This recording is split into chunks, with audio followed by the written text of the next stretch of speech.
Muito bem, vamos voltar aqui. Bem, grave.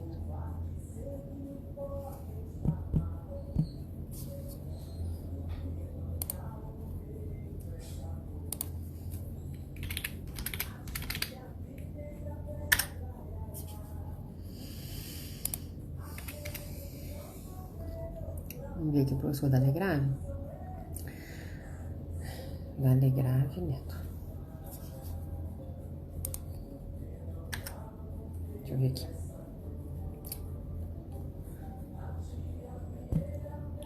Deixa eu botar só um comentário aqui. E vou botar aqui. Fixar comentário. Acho que ele já até entrou. Transmissão ao vivo.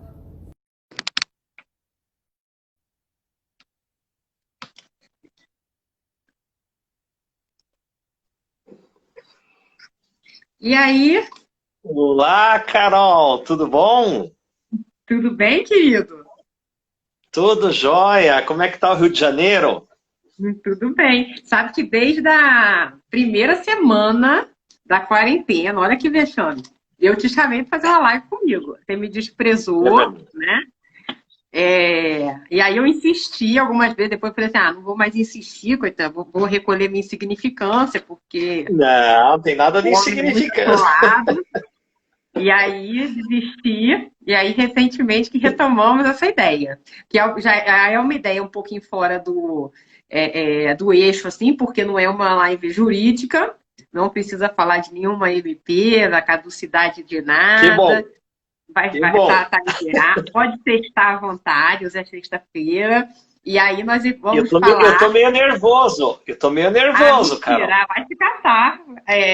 Eu, Nós eu, eu vamos tô falar falando, sobre. eu prefiro às vezes falar de lei, assim que você tem um script pronto, do que ficar falando da vida da gente. E eu vi uma entrevista da Volha, mas que emocionante a história dela, né? Eu não sabia que era assim tão dramática, né? Não, e quando acabam as lives, eu recebo o retorno do pessoal, assim, de ficar, porque você pensa que o professor é só professor, né? Se alimenta de livro, né? Não come besteira e tudo mais, e as pessoas ficam, assim, meio que assustadas, né? Ou mais fãs ainda, né? Então, a Mas eu gente. quero dizer uma coisa, que a Carolina Tupinambá é a minha Hum, confreira na Academia Brasileira de Direito do Trabalho, professora de destaque, jurista. Então é uma honra ser entrevistado por uma pessoa da tua envergadura. Eu ah, fico muito feliz. Tanto que quando você me convidou, eu falei, vamos falar de tema jurídico. Você falou, não, vamos falar da tua vida, vamos falar um pouco dos teus pensamentos. Eu falei, então, seja o que Deus quiser. sim, porque na pandemia eu tô meio assim, né? Tô professora do segundo ano do meu filho, tô faxineira, né? Tô cozinheira, por que não entrevistadora? Entendeu? Então, sou professora, advogada, então eu dei uma dobrada aí na minha carga horária, que muito, muito impactante. Então, eu falei assim, vou assumir novos talentos. E aí, aqui hoje seria para entrevistar o professor Dalegave. Dalegave Neto, ou seja, tem um pai, tem um filho e tem um original. Mas é E tudo tem o advogado? Espírito Santo, Pai, Filho e Espírito Santo. Eu tenho o mesmo nome do Amém. meu avô. O meu pai era João da Alegrave. Meu pai já faleceu. Meu pai morreu novo, com 55 anos. Nossa, novinha. E, e o meu avô, que era José Afonso da Alegrave. Às vezes, até quando põe no folder lá José Afonso da Alegrave, eu falo assim: bom, vocês estão chamando meu avô, apesar que ele já está morto, né? Porque o meu tem que pôr o neto aí. Mas, e esse pessoal todo era da área jurídica ou você estreou?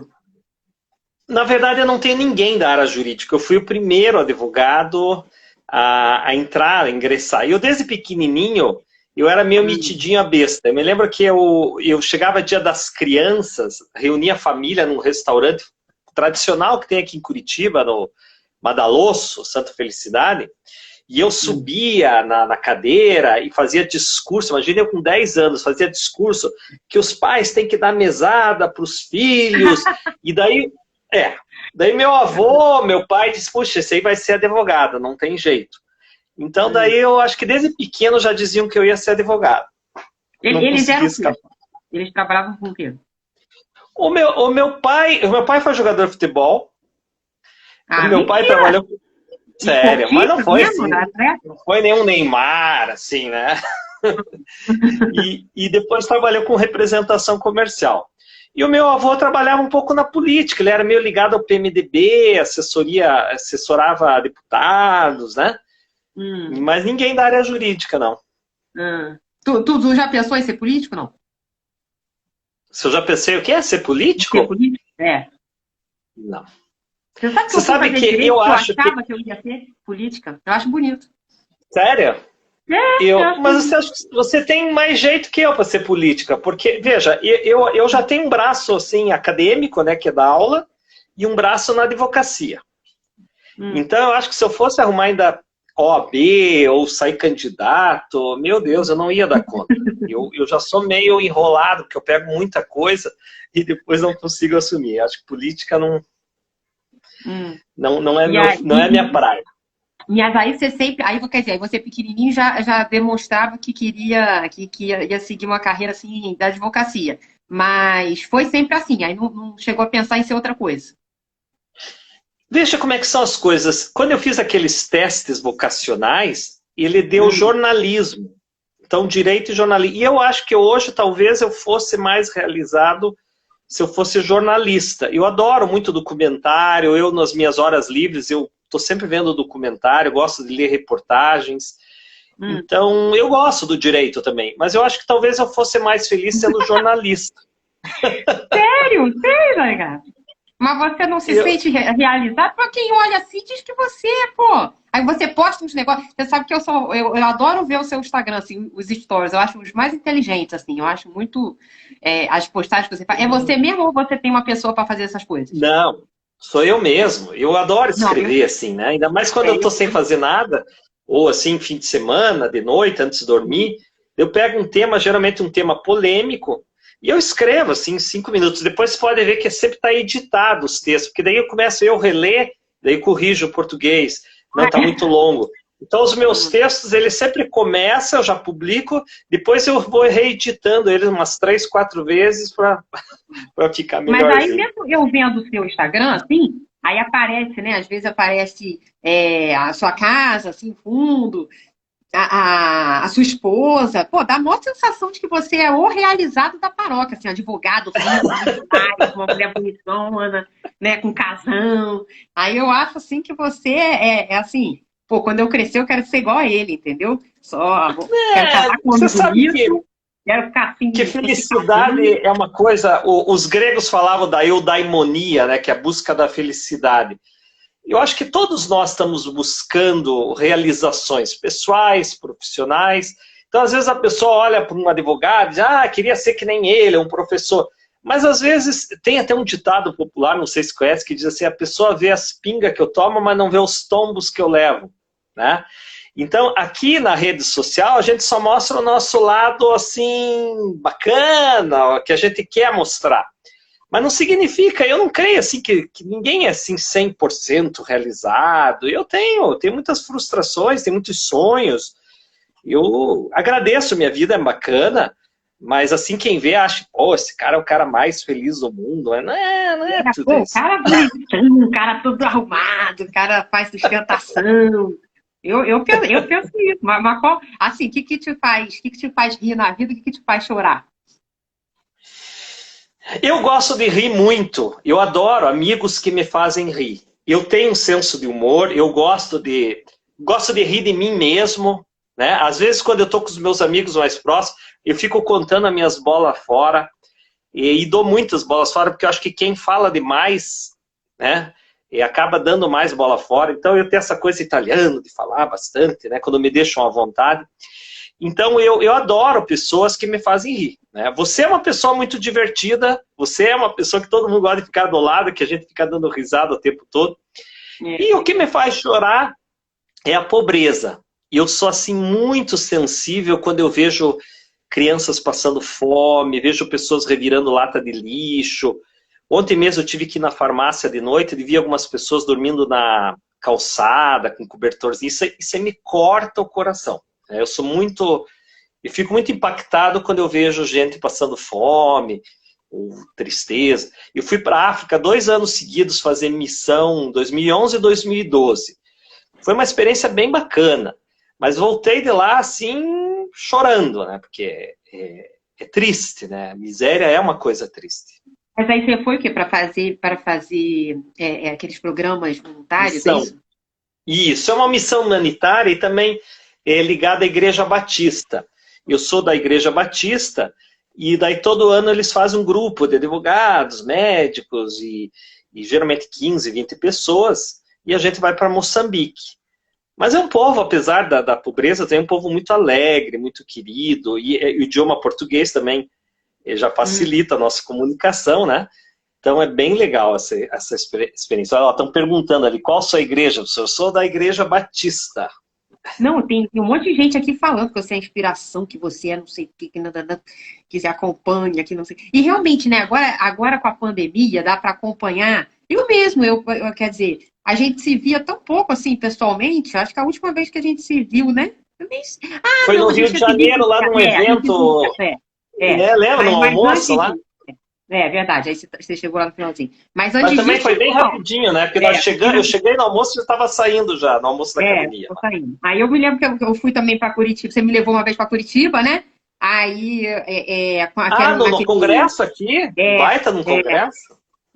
Caraca, e tava lotado aqui, porque o povo do Rio já não ia mais em congresso presencial. Eu fiquei assustada com aquilo. Quando eu cheguei... Tinha 1.100 pessoas. Agora, em tempo de pandemia, que a gente tá tudo virtual, a gente não consegue nem imaginar a gente falando para 1.100 pessoas para ouvir aquelas maluquices de reforma trabalhista, né?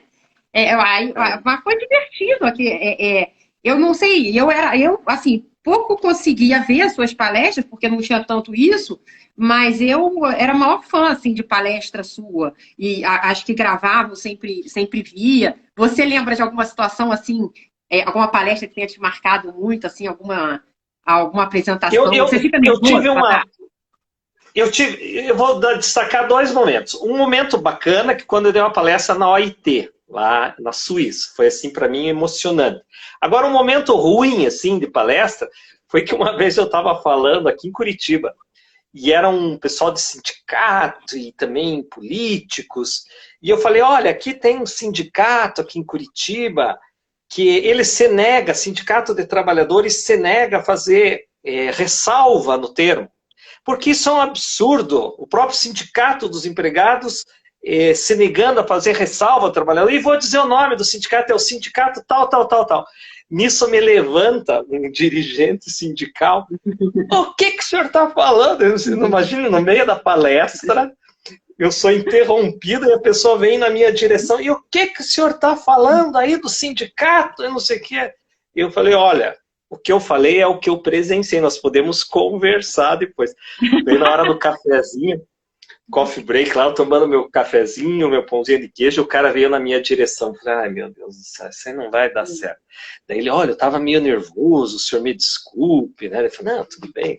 Mas foi um momento assim tenso. Você imagina você ser enfrentado por alguém na plateia no meio da tua palestra. Foi tenso. Mas você tinha um jogo de cintura, assim, de palestra presencial, acho que eu via, né? Que era um negócio de deixar qualquer um no sapato. Você fez curso de oratória? Tu gosta de palanque, assim como é? Você sabe, Carol, que eu até meu 3º, 4º ano da faculdade, eu era muito tímido. E eu tinha vergonha até de responder, acho que a chamada. Daí eu fiz um curso de oratória, e esse curso me abriu muito, assim, como perder a timidez, como falar em público. E era até um padre Marcelo, mas ele era mais professor do que padre. E várias pessoas da faculdade de Direito fizeram. E daí eu fui apresentar um trabalho na faculdade, estava no 4º ou 5º ano de Direito. Daí as pessoas, nossa, você explica bem, você devia dar aula. Daí eu comecei a acreditar aquilo, sabe, meio inseguro, acho que eu tinha 20, 21 anos. E comecei a, sabe, falei, poxa, será que eu tenho jeito de ser negócio? Daí ali que comecei a dar aula daí com 22 anos. Logo que me formei, eu já comecei a dar aula na faculdade. Não precisava ter mestrado naquela época, né? Uhum. Mas aí a sua trajetória no magistério, como é que foi? Aí tu começou a dar aula, gostou? Você gosta mais da advocacia do que do magistério ou igual? Como é que é? É para ser sincero ou não? De preferência, né? E eu gosto muito mais de falar em público, de dar aula, do que de advogar. Eu acho a advocacia, a gente está sempre no meio do quebra-pau, né? Nós estamos sempre no meio do litígio. Então, você veja numa audiência, por exemplo, seja você do lado do empregado, do empregador, é climão, é clima tenso, é raiva, né? Um tem raiva do outro. Então, é uma profissão que emocionalmente ela é desgastante, né? Então, eu acho pesado a advocacia. Ela tem muitas coisas bacanas, inclusive os honorários, né? Mas eu que advogo preponderantemente para empregado, trabalhador, também é legal essa sensação de distribuir renda. Então, às vezes você vê um empregado ali que trabalhou 10, 15 anos, de repente ele ganha lá 200 mil, 300 mil, aquela sensação de você entregar um dinheiro que ele nunca viu na vida, e eu acho uma sensação bacana, né? Mas é uma profissão complicada. Ainda mais o processo de trabalho, você é expert nisso, ele sempre está mudando, né? Muita súmula, muita mudança de lei, deixa a gente meio doidinho, né? Eu prefiro outras coisas do que advogar. E no magistério... E você gosta de advogar, cara? Não, eu gosto, eu gosto, mas eu acho que eu gosto mais do que até de dar aula. Eu não sei, tem umas aulas que eu dou que eu saio super espivitada, assim, caraca, que é a melhor aula do mundo, amei, quero ser professora para sempre do universo. Mas, não sei, sou meio inconstante, sou meio problemática. Agora, e aí mas no magistério, aí tu começou com 22, você tá com quantos anos, menino? Eu tô com mais de 50 e pouquinho. Tá com essa carinha de 30, né? Você vai contar a tua idade, eu conto a minha. Eu sou de 79. Foi o ano internacional das crianças. Foram os primeiros adultos do século XXI. Só que Mas você tem essa mania de dizer que eu tenho carinha de que eu me cuido, eu não sei, eu não me acho isso tudo. Você faz ginástica? Como é que é a sua situação? Para manter a não, sua... eu me cuido. Pra ficar bem. Eu me cuido, eu acho que faço academia 3 vezes por semana, esteira e musculação. Antes eu jogava futebol, eu jogava tênis.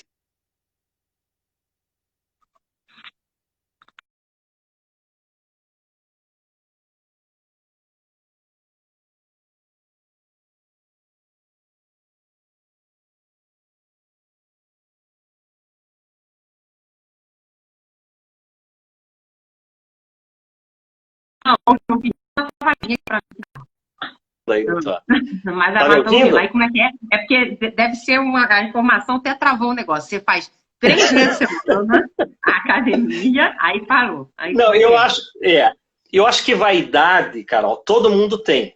Só que são vaidades diferentes. Você pode ver.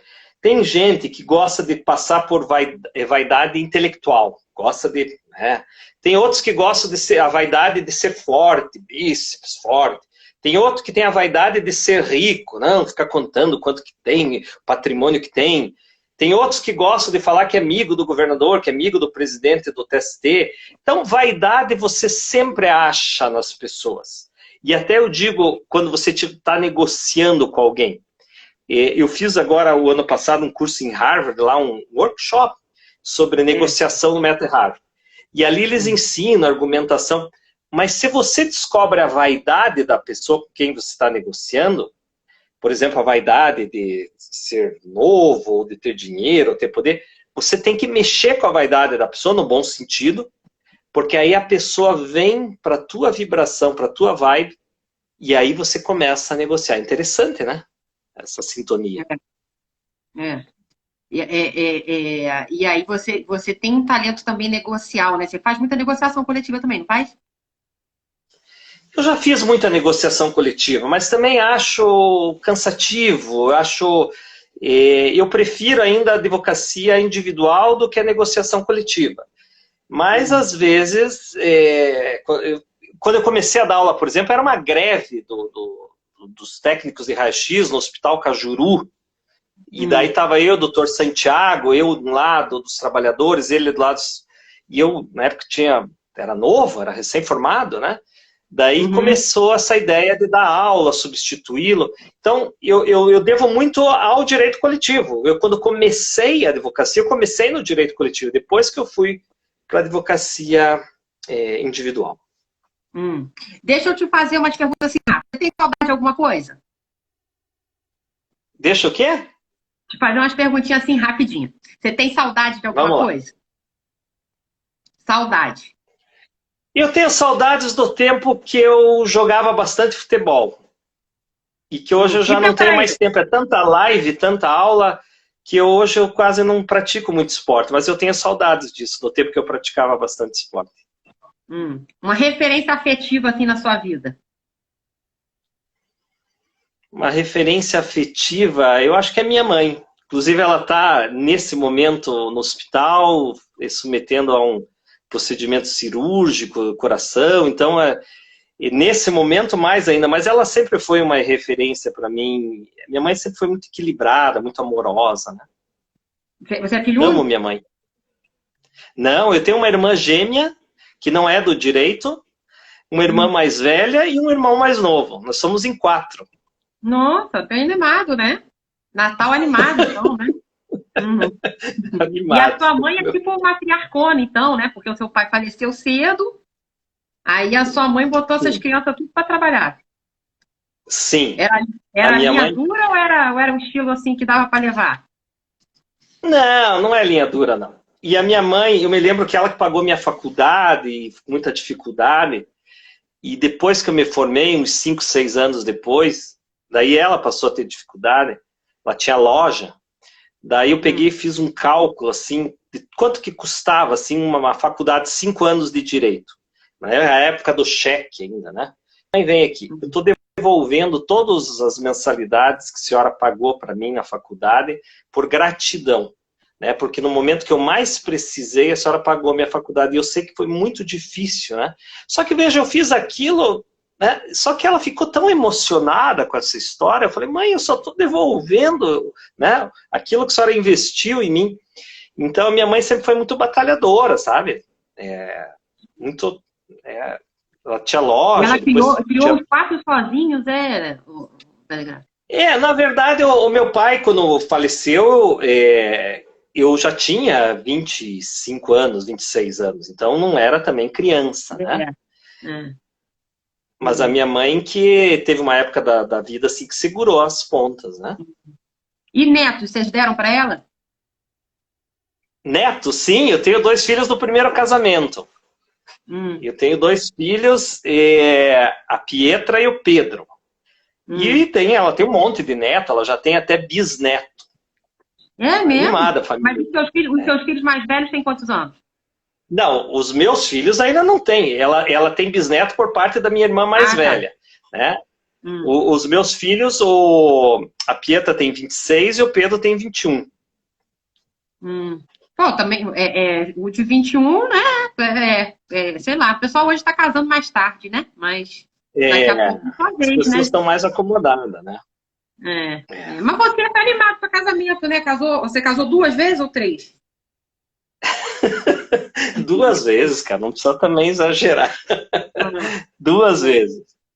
E aí você tá casada há quanto tempo, hein? A sua esposa não é da área do direito, eu não, e a Manuela, nós estamos desde 2013 juntos, né? Então, já são 7 anos juntos. 5 de casamento e 2 de namoro.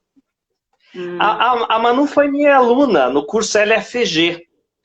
Ela assistia às videoaulas e daí um dia ela me adicionou, esse professor aí é simpático, esse professor aí é querido. E eu na época já estava divorciado. Já fazia acho que 1 ano e meio, 2 anos que eu estava divorciado. Todo homem recém-divorciado fica meio exibido, né? Fica meio... Mulher também, né? E daí eu estava assim, né? Recém-divorciado. Daí comecei a conversar com ela, conversa aqui, conversa lá. E daí fomos trocando ideia por Facebook. Naquela época acho que nem tinha muito Instagram. Então a gente se conheceu pelo Facebook, você imagina? Mas ela não era de Curitiba? Não, do interior de São Paulo. Votuporanga. Foi longe, né? Foi longe. Pra conquistar a moça, né? Agora, deixa eu te falar uma coisa. E mais que aí programa que vocês gostam de fazer, sai para tomar, quer dizer, antes da pandemia, né, logicamente. Mas aí é o que você gosta de fazer? Teatro, cinema, vinho, jantar fora? Eu gosto de esporte, eu gosto de ler. E a gente gosta de sair para jantar fora, né? Então, a gente vai na igreja todo domingo. Agora, na pandemia, não, mas tinha uma época que a gente ia, tem lá o culto dos advogados de Cristo, toda segunda-feira. Então, a gente tem um grupo lá.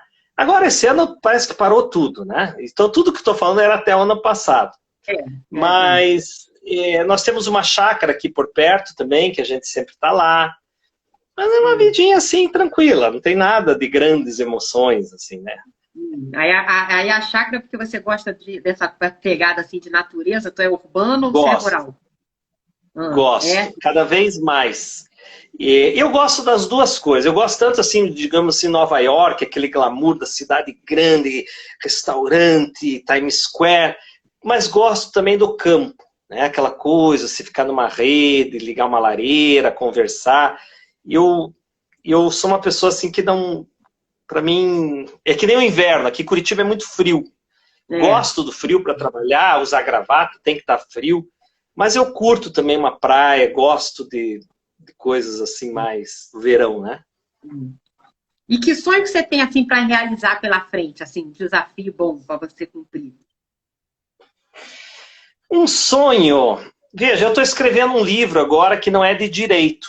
O Esquisito Homem Pós-Moderno. Então eu gosto de falar sobre comportamento.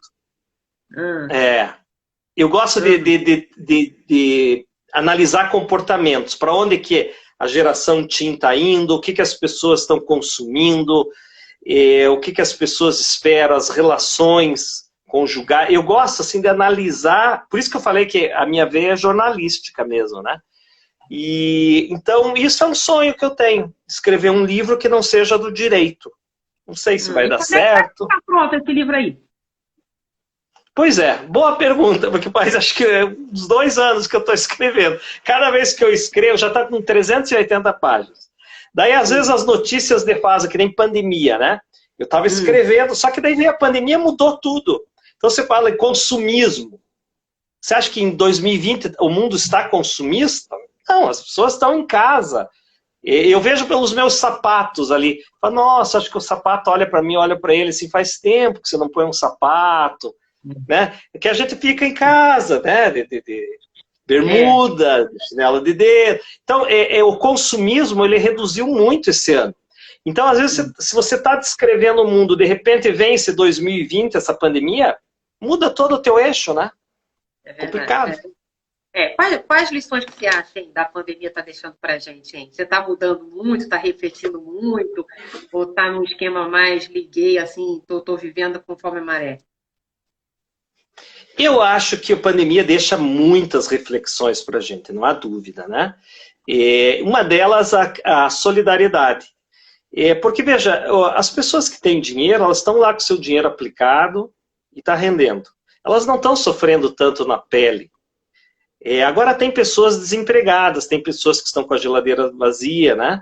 Então eu acho que a solidariedade, e a gente começa a ver nesse momento quem é solidário e quem é egoísta, quem ajuda e quem não está nem aí com o outro. Então eu acho que essa é a primeira lição que a gente percebe. Quem está disposto a somar e quem é egoísta. A outra lição eu acho que é a comunicação à distância, que é o que nós estamos fazendo agora. É impressionante como isso foi incrementado. Nós já tínhamos à disposição essa possibilidade, mas hoje a gente está se acostumando a comunicar desse jeito, que nem você está no Rio de Janeiro, eu estou aqui em Curitiba, e nós estamos aqui conversando. Então isso é uma coisa bacana que vai ficar no pós-pandemia. Esse negócio da solidariedade que tá falando, né? Tem gente que não gosta de falar assim, mas tu faz muita coisa, muito projeto social, tudo bem, você passou esse tempo em Moçambique e tudo mais, mas você, como é que é assim, você se sente culpado um pouco em relação, poderia fazer mais? Você acha que você faz o suficiente? Tu faz o quê? E eu acho que eu sempre poderia fazer mais. Nós temos que... O que é empatia? Empatia é quando você sente a dor do outro. Então você veja, quando uma pessoa tem um filho com autismo, por exemplo, ela fica extremamente empática em relação àquele objetivo, porque ela já viveu na pele. Se a pessoa vem de uma família simples ou já passou fome, ela fica empática em relação à miséria. Então, eu acho que a gente tinha que se pôr mais no lugar do outro, né? O mundo está cada vez mais, assim, Carol, o rico e o pobre. Eu acho que nós estamos criando, assim, um abismo. A classe média está desaparecendo. Então, você vê aqueles bilionários, né, como o dono da Amazon, né, o Jeff. E você vê pessoas que estão lá na base da pirâmide, que às vezes não tem nem o que comer. Então, isso me incomoda um pouco. Eu não sou comunista, né? As pessoas falam, você é comunista? Não, eu acho comunismo furado.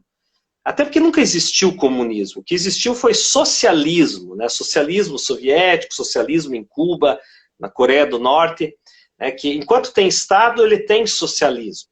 Agora, eu sou um capitalista, mas que preocupado com as questões sociais, com a solidariedade, com a sustentabilidade. Quer dizer, é uma coisa assim parecida com os países nórdicos, né? Noruega, Dinamarca, uma coisa mais equilibrada. Em relação assim, à sua visão de Brasil hoje, né? Porque eu acho que esse distanciamento, né? Esse gap, ele está pelo mundo inteiro, mas no Brasil particularmente, né? Tu acha que tem solução ou sei lá, o que tu acha? Eu acho que, por exemplo, o presidente da República, ele tinha que ajudar mais. E agora parece que ele está numa outra pegada de começar a brigar menos, de assinar para o Supremo. Né? Eu acho que um simancolzinho de umas semaninhas, né?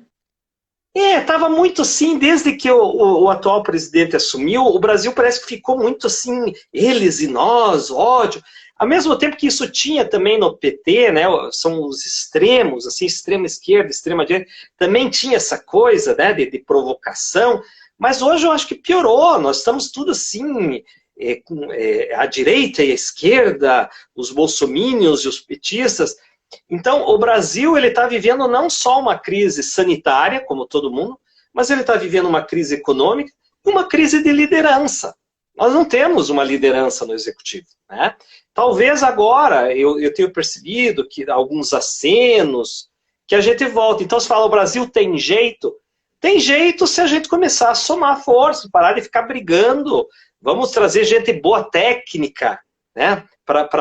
O Brasil precisa de pessoas técnicas, pessoas competentes, seja no ministério, seja nas secretarias, e não aquela coisa que você é desse time, é desse time. Então o Brasil tem jeito, mas desde que tenha uma gestão bacana. Faz tempo que a gente não tem uma gestão bacana no Brasil.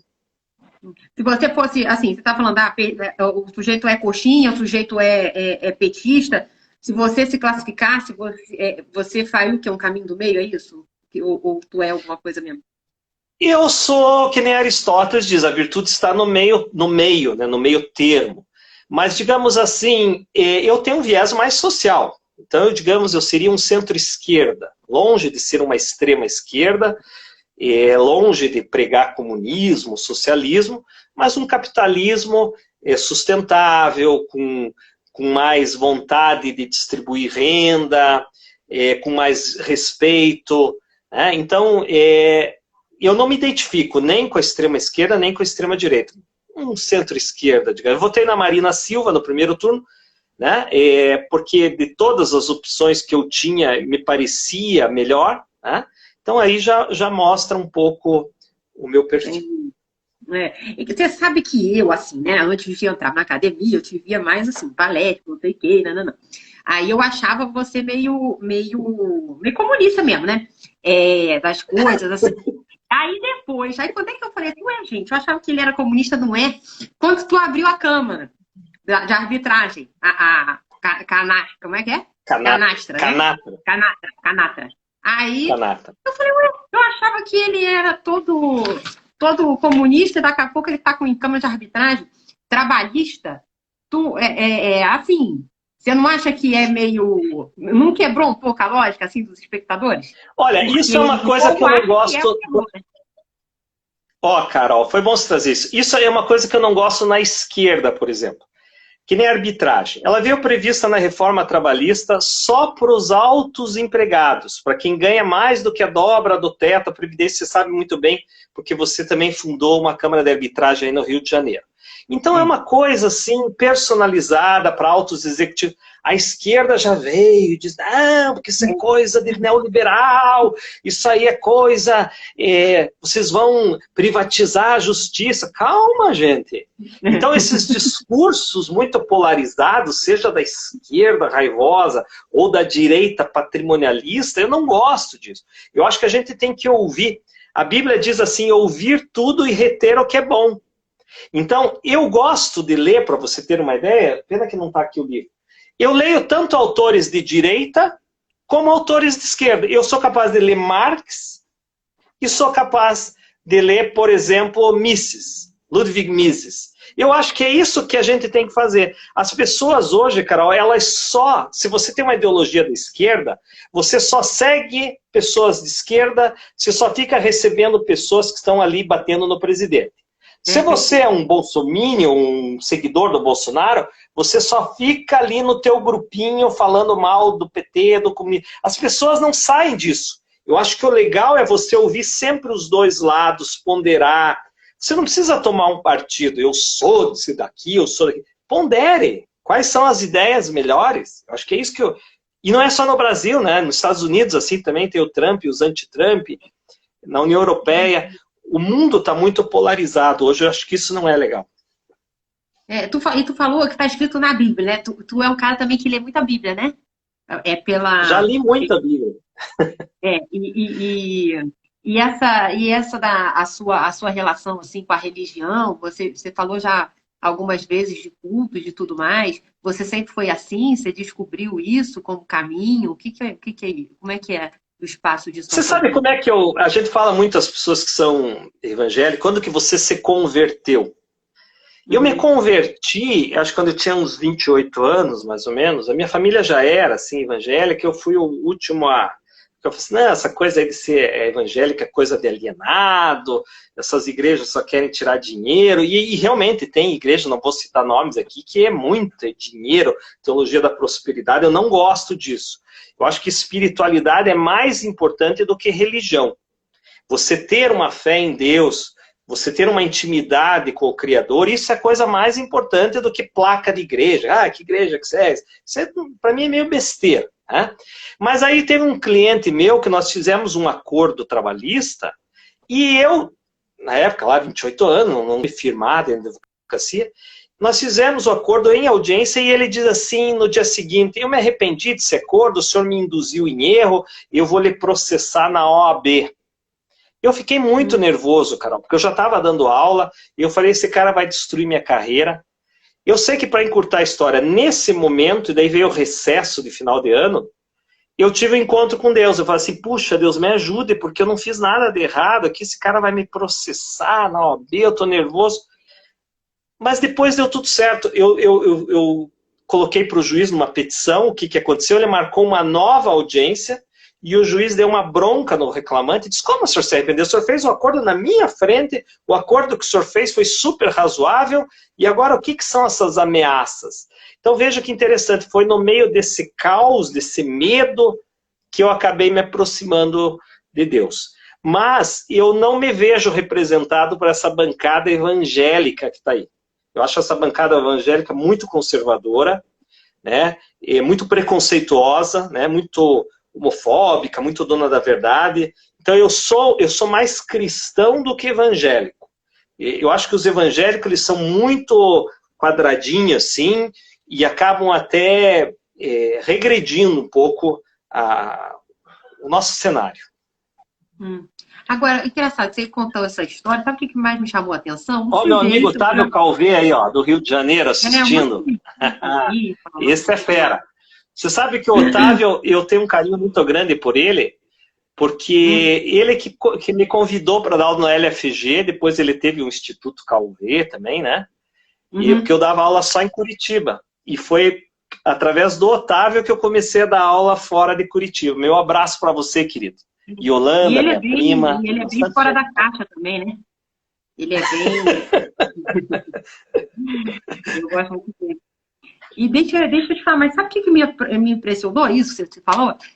Imaginar assim, um sujeito, né? Quer dizer, você está em audiência contra o doutor Dalegrave e você tem a desfaçatez de falar isso, você me induziu em erro e tudo mais, já acho assim, já é difícil imaginar isso. Mas o que eu fiquei mais impressionada dessa história é você se sentir ameaçado. Quer dizer, a gente imagina que uma pessoa como você não tenha esse tipo de fragilidade, né? Quer dizer, você, no fundo, você tem os seus medos, né, as suas aspirações. Tu se vê assim uma pessoa frágil diante da vida, uma pessoa forte. Eu acho que todo mundo também tem um lado forte e um lado frágil. Eu acho que para algumas coisas, é que nem quando você vê alguém traumatizado. Lá, o cara tem trauma de altura ou de morrer afogado no rio. Você nunca pode subestimar ou tirar sarro de um trauma de alguém ou de um medo de alguém. Porque todos nós temos os nossos medos. E só que são medos diferentes. Você pode ter um medo que para mim é uma coisa assim boba. Nossa, ela tem medo disso. Medo de barata, eu pego a barata, assim. Mas eu tenho medo de rato, por exemplo, tenho medo de cobra. Talvez você não tenha de rato nem de cobra. Então, todos nós temos os nossos momentos que somos mais vulneráveis. Então, a pessoa que diz assim, não tenho medo de nada, é um babaca, né? Porque não existe pessoa assim, eu não tenho medo de nada, eu sou o cara. Então, eu tenho sim minhas fragilidades. E talvez sejam diferentes da tua, mas com certeza eu tenho medos, eu tenho inseguranças, né? O que você acha assim, que você, como pessoa, pode melhorar, que você corre atrás assim para se tornar melhor? Eu acho que eu assumo muitas coisas, né? Então, às vezes eu vou numa reunião de condomínio, por exemplo. Eu começo a falar lá, daí as pessoas já dizem assim, não, você que tem que ser o síndico. Você que tem que... Quando eu vejo, sabe, se eu vou na OAB, qualquer reunião que eu vá, eu volto para casa já assim, parece que eu falei, meu Deus, o que eu fui arrumar para mim? Então, esse é um defeito que eu tenho. Eu não consigo dizer não, né, para projetos, e daí acabo assumindo muitas coisas, né, que nem, por exemplo, esse livro faz 2 anos que eu estou escrevendo. Por que faz 2 anos? Porque talvez se eu não assumisse tantas coisas, já estava aí.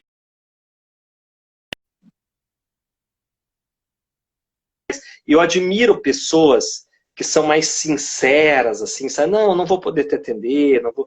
eu sou muito preocupado, assim, se a pessoa vai ficar magoada comigo, se eu falar que eu não posso fazer uma live com ela, por exemplo.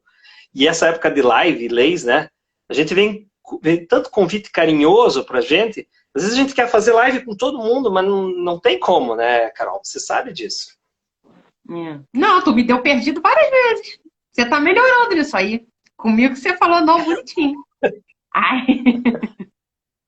Agora, assim, isso tudo bem. Aí são coisas que você queria melhorar. Mas tem coisa aqui que tu é bom pra cacete, que você se acha assim, que você fala, pô, meu orgulho de ser assim. Mó virtude. Eu acho também que todos nós temos dons, né? Tem gente que começa a cantar, tem uma voz maravilhosa e envolvente, é um dom que a pessoa... Cozinhar, tem gente que às vezes abre a geladeira lá, tem meia dúzia de temperos, que a pessoa faz um prato com isso. Como é que a pessoa conseguiu criar um prato tão gostoso com uma geladeira quase vazia? É um dom de cozinhar, dom de falar em público, dom de cantar. Tem gente que tem dom para jogar futebol, né? Então, eu acho que a gente tem que encontrar o nosso dom, porque o dom, ele é um presente genético que Deus deu para nós. Então, se você quer ser feliz, Confúcio já dizia isso antes de Cristo, né? E depois Jesus também disse, se Paulo disse isso. Se você quer ser feliz, o sinal do Criador é o seguinte, é aquilo que você é melhor acima da média. O que você é acima da média? Cantar, dançar, abraçar, cozinhar, sei lá. Descubra o que você tem facilidade e vá atrás disso. Talvez o meu seja ensinar, seja falar. Você falou tanto que eu ia achar que você ia tirar um dom assim, fenomenal. Pô, ensinar todo mundo sabe. Eu falei, não, cara, depois dessa narrativa toda, eu falei, pô, o homem vai falar que pula de paraquedas. Não tenho dons fenomenais. Mas qual que é o seu talento que ninguém sabe? Não é possível. Você não cozinha? Dança? Dança. Pede Não, valsa. não cozinho bem, danço, sou um esforçado para dançar. Eu vou bem no esporte, eu tenho uma certa facilidade para esporte, tênis, futebol, né, tem algumas coisas, e isso eu acho que talvez seja um dom. E eu sou também uma coisa assim de agregar as pessoas, às vezes tem gente que O André tá tá falando que você canta. Que canta o quê, Jesus? Ó, o André aí, nosso amigo André Zipper. Não, não canto nada, André. Nunca vi você cantando. Você canta mesmo? Não, não canto. Eu toco violão, assim, mas assim, aqueles acordes básicos. Eu já tive uma banda de rock and roll, na época do Blitz, RPM. Tocava guitarra. Mas depois eu descobri, Carol, que eu era o mais velho da banda e eu era o único que tinha carro. E eles só me deixavam tocar na banda porque eu era o cara que levava pro ensaio, todo mundo punha bateria no meu carro, né? Porque eu não tinha talento nenhum. Esses dias eu falei até no Facebook, eu descobri que eu só tava nessa banda porque eu tinha carro e vocês não tinham. Daí eles fizeram assim, ó. Parabéns por descobrir. Agora descobriu a pólvora. Mas para escutar, você escuta o quê? Que música que você escuta? Eu gosto de música clássica, eu gosto de rock anos 80, anos 90. Gosto até um pouquinho de sertanejo universitário, só que acho meio meloso, meio enjoa. Gosto de sambinha, se eu tô no Rio de Janeiro, por exemplo, me convida um sambinha assim, ele é legal, sabe? Comer uma feijoada, ouvir um samba. Então, na Lapa, né? Quer dizer, você já dança, aí leva você, Manuela, pra na Lapa. Lapinha, então. Agora, eu não gosto de funk, não gosto de heavy metal. É mais fácil dizer o que eu não gosto, porque música eu sou bem eclético, né? E livro, e leitura, você faz o quê? Você lê jornal todo dia, não? Eu leio muito. Eu gosto de filosofia, gosto de economia, sociologia, história, e às vezes eu leio um pouco de direito também. Agora, nessa fase, a gente tem que estudar, né? Porque muita medida provisória, muita lei. Mas ultimamente, mais filosofia eu tenho lido. Que filósofo você curte mais? Eu gosto muito do Søren Kierkegaard. Ele é um dinamarquês e ele tem uma coisa bem legal. Ele diz que o homem tem 3 planos. Ele tem um plano estético, que é essa coisa de você curtir um vinho, um chocolate, você curtir a natureza. Nosso plano sensitivo. Nós temos um plano ético, que é o momento que você tem que decidir o que o certo, o que é errado, né? O teu plano ético. E tem um terceiro plano que é religioso, que é o teu salto de fé. Que tem algumas coisas, Carol, que só a fé nos explica, né? Por exemplo, você perdoar alguém que atropelou teu filho, por exemplo, não que aconteceu isso comigo, mas às vezes a gente vê alguns documentários, algumas reportagens daquele pai que perdeu o filho atropelado, e daí depois vai esse pai lá e abraça o cara e diz, eu te perdoo. Você veja que tem certas coisas na vida que é só o plano da fé que explicam. O perdão é um exemplo. E esse filósofo do existencialismo, é o pai do existencialismo, o Kierkegaard, ele trabalha muito esses 3 planos. E eu concordo com ele. Eu acho que o ser humano tem esses 3 planos. E filme? Ver filme não? Televisão? Eu gostei muito do Coringa. Não sei se você assistiu. Você assistiu o Coringa? Não, ainda não. Nossa, eu achei um filme sensacional. Achei sensacional esse filme. Talvez o melhor filme que eu já assisti. Porque ele fala desse conflito social. Primeiro, a interpretação do Coringa, lá que eu esqueci agora o nome do ator, mas é sensacional. E ele fala muito desse choque social, essa coisa da pessoa sem querer virar um herói, ainda que matando as pessoas, ele meio que virou um herói. Então, eu gosto de filme dramático, gosto de suspense. Curto bastante esse tipo de filme. E vem cá, e comida que tu gosta? Italiano, né? Italiano, muita massa, molho vermelho, pizza, vocês aí no Paraná comem bem, né? churrasco. Hã?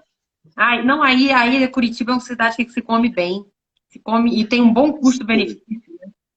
Sim. Aqui no Rio, Aqui em para você Curitiba. comer bem, você deixa a cabeça no prato e tudo mais. Mas aí não, aí é muito boa a oferta, sei lá. Sempre achei Ó, isso. aqui, ó, já me falaram aqui, o Joaquim Fênix. Obrigado aqui, ó. Ah, Pati é, Novaes. ótimo. Nossa, E hoje ele ganhou Oscar de melhor ator, né? Ganhou. ganhou. É, a história de vida dele é muito interessante. Ele teve um irmão que se suicidou e ele também é um ativista. É, esse filme é sensacional, né? É. Vem cá, Agora eu pensei. O André tá provocando falar do jogo do Coxa. O André foi dirigente do Coxa, o Curitiba, aqui nosso time. Ah, Sempre tá. encontro ele no estádio. Nosso time ultimamente não está trazendo tanta alegria, né, André? Mas a gente é insistente, né? Eu achei, Carol, que você ia me perguntar quem são minhas referências jurídicas, coisas de Não, tem direito. que Você terminar só esse tá me... negócio. Aí, porque isso é realmente, você é a inspiração, você é a inspiração da live, né? Para as pessoas, né? Você é um entrevistado porque você é uma inspiração para várias pessoas. E aí, agora sim, uma pergunta chave. Quem é que inspira você? Isso é verdade. Não pode faltar essa pergunta. Quem é? No mundo jurídico, tem muitas pessoas boas, né? Muita. Mas assim, a pessoa que eu mais admiro, assim, juridicamente falando, é o Estevão Mallet, né? Porque eu acho o Estevão genial. Assim, o poder de síntese que ele tem, é um poliglota, né? Ele dá aula em Sorbonne, ele fala francês, inglês, italiano, e quando eu ia a São Paulo, uma época eu me hospedava na casa dele, a biblioteca dele toda em italiano, e francês, alemão, e eu acho ele, por exemplo, ele nem rede social ele tem, né? Ele não tem Instagram, ele é uma pessoa, ele é aquele intelectual mesmo, um nerd, né? Mas é uma pessoa admirável, assim, eu acho uma pessoa, é uma referência. Na área da responsabilidade civil, área de saúde, o Sebastião Geraldo é um cara que também me inspira. Eu gosto muito do jeito que ele trabalha. E hoje, também uma pessoa que me inspira é a Vólia, né? Eu acho a Vólia uma enciclopédia, assim, ela tem aquele manual de direito de trabalho dela, e ela está sempre empolgada, e ela sempre sabe onde é que está na súmula, na OJ. Então, eu destacaria esses 3 nomes hoje como inspiração jurídica. Para ser um advogado bom, um juiz bom, assim, inspirador para as pessoas, o que você acha que a pessoa tem que ter?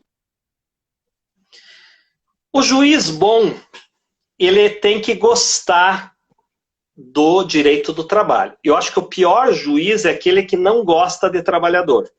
Infelizmente, tem juízes do trabalho que não gostam de trabalhador. Acho que trabalhador é tudo um mal agradecido, que é uma pessoa que mente. Então, para mim, o pior juiz que tem é esse.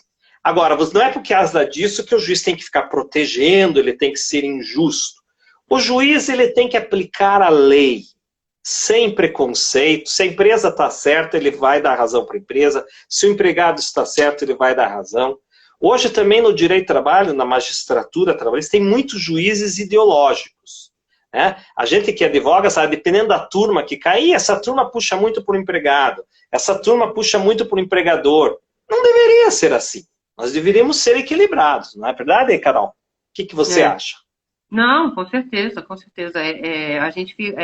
O que você falou dessa polarização do mundo político, né? Ela é muito sensível no direito do trabalho, né? Em termos de na área de conhecimento jurídico, ela fica concentrada na nossa área, né? Ela fica muito essa bivalência que eu acho uma coisa meio retrógrada mesmo.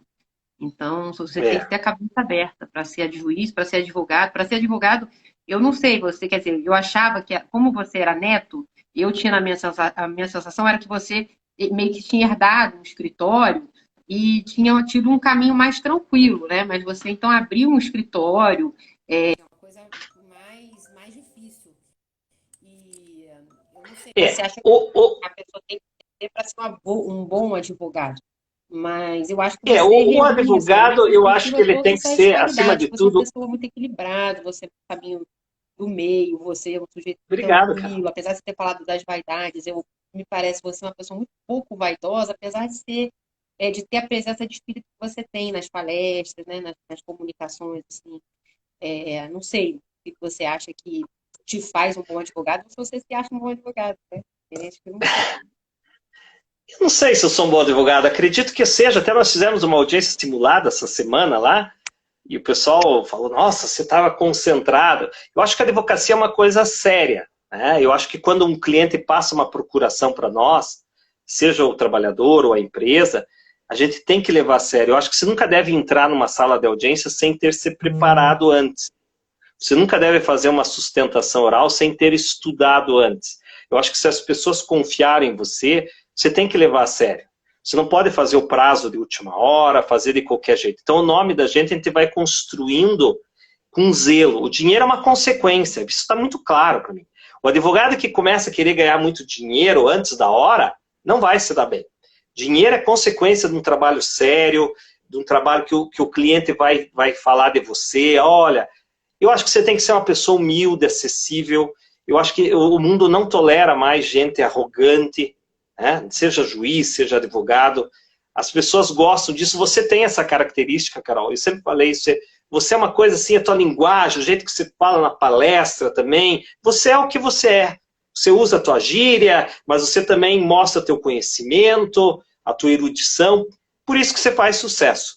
Então, eu acho que esse é o modelo. Você tem que ser o que você é, sem imitar ninguém, e levar a sério. Se te convidam para falar, você vai ter que estudar. Se te convidam para fazer uma audiência, você vai ter que estudar. Então, essa é a dica que eu dou, digamos assim, para os advogados que estão começando, né? E tu acha que vale a pena começar? Porque ela tá meio em crise, não tá não? Ó, minha amiga Dani Kramer aí do Rio. Nossa, essa foi uma grande aluna, uma das alunas mais inteligentes que eu já tive. Ela e o Cássio Casagrande, também esposa do Cássio. Um casal muito inteligente. É, o Cássio é mesmo. Mas você tá falando assim, que eu vou dar dica para o jovem advogado. Você acha que é uma advocacia trabalhista está em crise, assim? Tu recomenda para um amigo ou para o inimigo? Você sabe que os meus 2 filhos, eu queria que pelo menos um deles viesse para o direito, né? Porque daí você deixa o escritório para o filho, aquela coisa, né? A minha filha foi para psicologia, apesar que hoje ela é perita na vara de família, então é psicologia, mas está ali com o direito também, né? E o meu filho faz biomedicina. Então, os meus 2 filhos não vieram para o direito. Só que esses dias eu falei para eles, ainda bem que vocês não vieram para o direito. Porque o direito tem muita gente hoje. Nós temos mais de 1.200.000 advogados na ativa. Então, hoje, advogado, para se destacar, ele tem que ser muito bom. É mais difícil um advogado se destacar hoje do que na época que eu comecei. Naquela época, você ser advogado, engenheiro, era uma deferência. Hoje, você vai ser mais um. Então, você tem que ser brilhante para você se destacar. Então, a advocacia, não só trabalhista, mas a advocacia civil, a advocacia, elas têm que se ressignificar. Nossa linguagem, aquela coisa de pôr anel no dedo, aquela linguagem muito erudita e datavênia, cheia de latinismo, né? Quer dizer, isso não cabe mais. É uma linguagem mais objetiva, é olho no olho, é isso que as pessoas querem, né? Então, eu vejo um pouco assim, a advocacia. Mas não está assim. O direito do trabalho, a volta e meia querem acabar com o direito do trabalho, mas ele ressuscita, né? Que nem agora na pandemia. Eles nos ressuscitaram, né, Carol? Medida provisória, tudo que é jeito. Ô, meu amigo, deixa eu te falar. Vai acabar o negócio. Eu olhei aqui, é 7h58. Faltam 2 minutos. Mas, para te falar que eu te agradeço demais. Que eu sou fã sua. Se me perguntarem aí, qual é a pessoa que te inspira, eu ia botar você. Eu acho você muito legal. E falo com o coração aberto. E aí te conhecer um pouquinho mais foi muito bom para esse finalzinho de tarde. Não que a minha vida esteja acabando, porque eu ainda vou dar aula até 10 horas da noite. Mas de qualquer jeito foi um sopro assim, bom na minha vida. Eu deixo para você aí, para você encerrar, para você falar as suas palavras finais. Olha, eu quero primeiro agradecer o teu carinho, essa entrevista. Eu também tenho uma admiração grande por você, pelo teu jeito de falar, teu jeito de conduzir as coisas. Você é uma pessoa leve. E eu acho que talvez seja esse o grande recado que eu procuro dar. Eu acho que o dia que eu morrer, eu quero que algumas pessoas olhem para mim e digam, puxa, esse cara era gente boa, esse cara era leve, esse cara era transparente, né? Então, eu acho que nesse sentido nós estamos na mesma vibe. Meus queridos, obrigado pela essa oportunidade de compartilhar um pouco da minha vida. E quero dizer que esse momento de pandemia acabou nos unindo. Eu tenho conhecido tanta gente fora de Curitiba, né, nesse mundo virtual, e está sendo muito bacana tudo isso. Amor, muito obrigada. Vou ficar em oração pela sua mãe, tá? Tudo de bom. Amei mesmo. Beijo. Vai cair. Olha, até meu amigo